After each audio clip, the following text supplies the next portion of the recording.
The Last of Us Part 2 was one of the most anticipated games of 2020 for me, and it really delivered.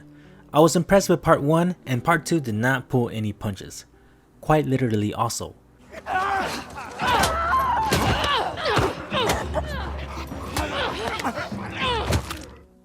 My friends and I would debate which one is better, but it doesn't really matter because each game will give you the same tense fights that would leave you quaking in your boots.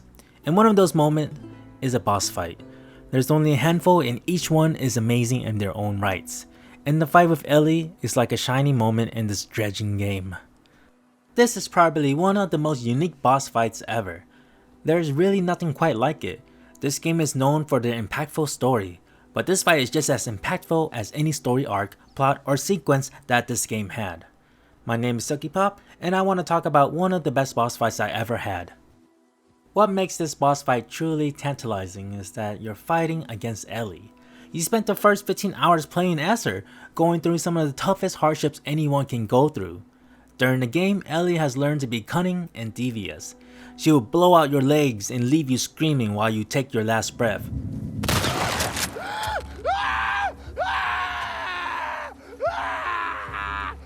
She can sneak past every posted guard and slice your vocal cords without a second thought about it. She is truly ruthless. When I first faced off with Ellie as Abby, the only thing I could think of was, this girl is going to wreck me.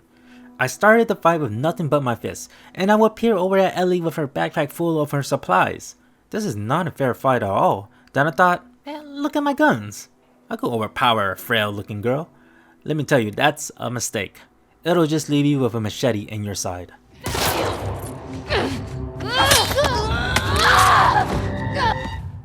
Then I thought, I just need to sneak around just like in the game. Easy. Wrong. Ellie will constantly turn around making sure no one is going to give her an easy backstab. She is no simple AI character. She will be at guard and walk towards you no matter where you are. You really need to put on your ninja pants. After going through the first part of the fight, you have more options. Some of those options also include being brutally killed.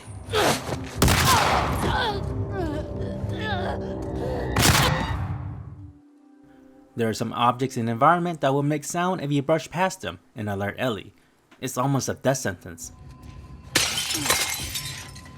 Let's fucking die!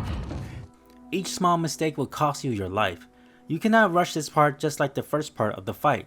However, if you take your time, you will hear Ellie making noise on the other side of the room.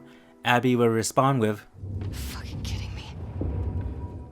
but I knew all too well what she's doing. Crafting a Molotov or a trap mine or maybe an explosive arrow? I don't know, and I don't care to find out. Unless it's too late. The death scenes are brutal but enticing.